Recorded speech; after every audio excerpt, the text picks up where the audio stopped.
Africa Content TV.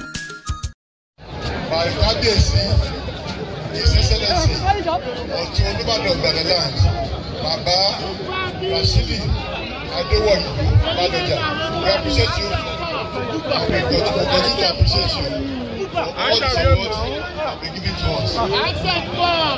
Today, this event witness many activities.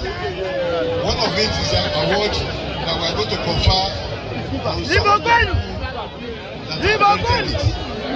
of them is the governor of Bayelsa State, Senator Duru, who has done so well for Ibadan images in Bayelsa. We appreciate you, Senator Duru, the executive governor of Bayelsa State. We continue to appreciate you because you are doing well for our people in Bayelsa State. That's why we are giving you an award today.